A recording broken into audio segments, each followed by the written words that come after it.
নমস্কার বন্ধুরা, আজকে আমি ভূগোলের গ্রহরূপে পৃথিবী ক্লাস 9-এর প্রথম চ্যাপ্টারটা পড়াচ্ছি। পৃথিবী সমতল বা চ্যাপ্টা আকৃতি।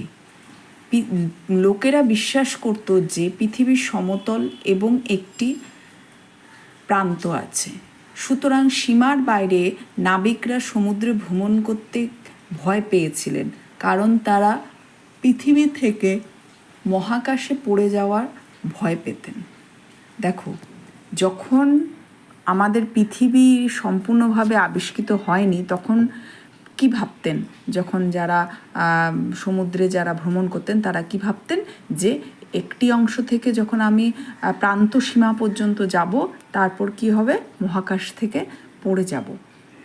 কিন্তু পৃথিবীর যে এই আকৃতি, পৃথিবীর যে বর্ণনা, সেটা কিন্তু মানুষ যখন বুঝতে পারলো যে এটা তো সীমা নেই, সীমাহীন একটা আকৃতি, তো তখন মানুষ কিন্তু তাদের একটা কাল্পনিক ইয়েতে তারা ভাবলো যে এটা কিন্তু হয়তো চ্যাপ্টা বা সমতল প্রকৃতির। কিন্তু ধীরে ধীরে তাদের যখন ধ্যান ধারণা চিন্তা শক্তি পরিবর্তন হলো, তখন থেকে মানুষ বুঝতে পারল যে এর আকৃতি গোল, পৃথিবীর আকৃতি গোল। 350 খ্রিস্টপূর্বাব্দে গ্রিক পণ্ডিত এবং বিজ্ঞানী অ্যারিস্টটল চন্দ্রগ্রহণের সময় চাঁদের ওপর পৃথিবীর গোলাকার ছাপ পর্যবেক্ষণ করলেন।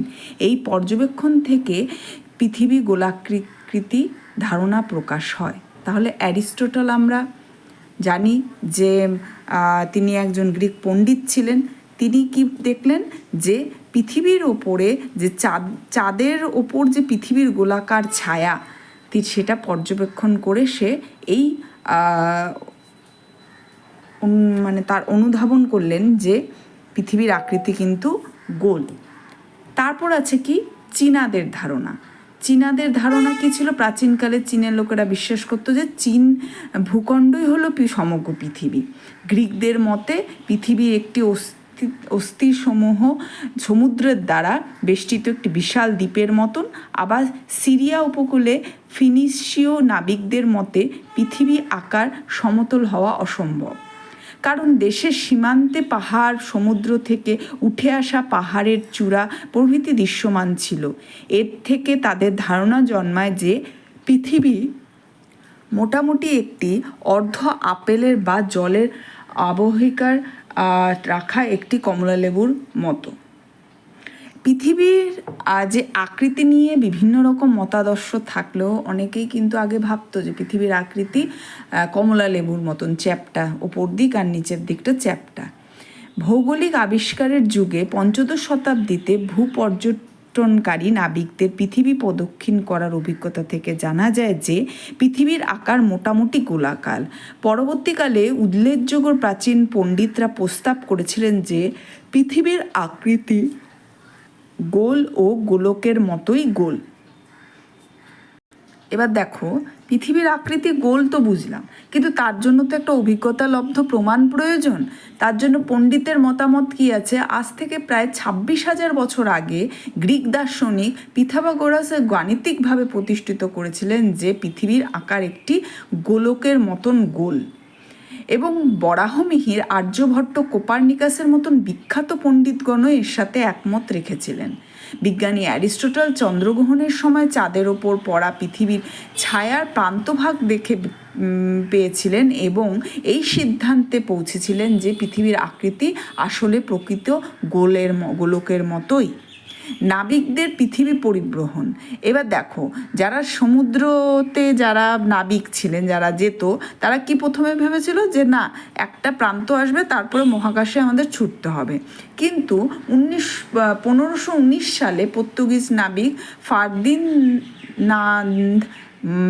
ম্যাগেলান এর 1577 সালে ইংরেজ নাবিক ফ্রান্সিস ড্রেককে দিক পরিবর্তন না করে ক্রমাগত জাহাজ চালিয়ে তারা যেখান থেকে যাত্রা শুরু করেছিলেন সেখানেই পুনরায় কিন্তু ফিরে আসেন।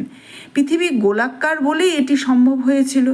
এবার দেখো, এই যে পর্তুগিজ নাবিক এবং ইংরেজ নাবিক ফ্রান্সিস ড্রেক, এটা আমরা নাম আগেও শুনেছি, যে এনারা কি করেছিলেন, যে ক্রমাগত মানে যেখান থেকে স্টার্ট করেছিল আবার রিটার্ন আবার সেখানে কিন্তু আসেনি। তারা কি করেছে, ক্রমশ তারা ঘুরে ঘুরে যাচ্ছে, মানে কন্টিনিউয়াস তারা যাচ্ছে। এই দেখো এখানে চিত্রে তোমার এই যে চিত্রটা দেখা যাচ্ছে, এখান থেকে দেখা যাচ্ছে যে এই যে লাইনটা দেখো যাচ্ছে, যেতে যেতে যেতে এটা কি করেছে, এদিকে পুরো আবার আস্তে আস্তে আস্তে আস্তে তারা ঘুরে এসে সম্পূর্ণ আবার সেই একই জায়গায় উপস্থিত হয়েছে। তা এর থেকে তারা বুঝতে পেরেছিল, এক্স্যাক্ট হয়তো দেখতে পায়নি কিন্তু বুঝতে পেরেছিল যে এটা কি গোলাকৃতি।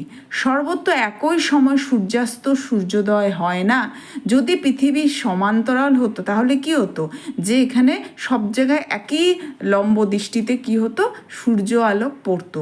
কিন্তু পূর্বের দেশগুলোতে কি হয়, প্রথমে সূর্যাস্ত বা সূর্যোদয় হয়, আবার পশ্চিমের দেশগুলো কিন্তু পরবর্তীতে। তুমি সাধারণ যারা আসাম থাকে তাদের সূর্যোদয় কিছুটা পরিমাণ হলেও আগে হয়, আবার যেটা মুম্বাইয়ে যারা থাকে তাদের কিন্তু সন্ধে হওয়ার টাইমটা কিন্তু অনেক দেরিতে হয়। এটা যারা গিয়েছো কিংবা যারা থাকো এটা খোঁজ নিলে পরে তোমরা দেখতে পারবে, মুম্বাই কিন্তু সন্ধ্যা এত তাড়াতাড়ি, যারা পূর্ব দিকে থাকে একদম আপার মোস্ট অরুণাচলে যারা যদি কারো আত্মীয় থাকে কিংবা কেউ গিয়ে থাকো, তখন দেখবে সন্ধে যখন হয় বা সকাল যখন হয় তাদের কিন্তু ওঠার এবং নামার সূর্যোদয় এবং সূর্যাস্তের যে টাইমিংটা কিন্তু এক নয়, এবং কিছুটা হলেও পার্থক্য দেখা যায়। একই দেশের মধ্যে অতটা পরিলক্ষিত হয় না, কিন্তু অন্যান্য দেশে কিন্তু সেটা অবশ্যই পরিলক্ষিত হয়।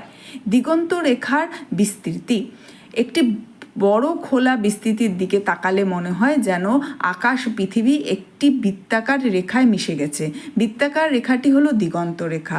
ভূপৃষ্ঠের স্তর যত উঁচু হবে দিগন্ত রেখা ততই বাড়বে, এবং পৃথিবী গোলাকার হওয়ার কারণেই কিন্তু এই দিগন্তের পরিধিও বাড়তে থাকে।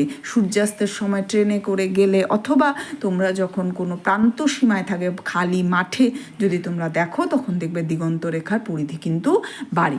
গোলাকার সমুদ্রপৃষ্ঠে জাহাজের অবস্থান, যখন কোনো একটি জাহাজ দূরবর্তী সমুদ্র থেকে তীরে আসে তখন এক মাস্তুল এবং নিম্ন অংশটি প্রথম দৃশ্যমান হয়। পৃথিবী গোলাকার, তাই সমুদ্রপৃষ্ঠেও গোলাকার। ফলে জাহাজের, এই দেখো এখানে চিত্রটা দেখো, এই যে জাহাজটা যখন এখানে আছে, এটা ধরো তোমার দিগন্ত রেখা, এই জায়গাটাতে যখন আছে তখন এটাকে দেখা যাচ্ছে না। যেই আস্তে আস্তে আস্তে আস্তে আরও এগিয়ে আসছে তখন কিন্তু তার প্রথমে মাথাটা, তারপরে অর্ধেকটা, তারপরে আবার ধীরে ধীরে পুরোটা দেখার পরে আবার ধীরে ধীরে লুপ্ত হয়ে যায়। এইটা কিসের জন্য হয়, যে এটা কিন্তু সমুদ্র সৈকত যেহেতু পৃথিবীর আকৃতির সাথে মিলেমিশে আছে, তার জন্যই কিন্তু এটা দেখা যায়। ধ্রুবতারা ও হ্যাডলির এক ধরনের নক্ষত্রের অবস্থান।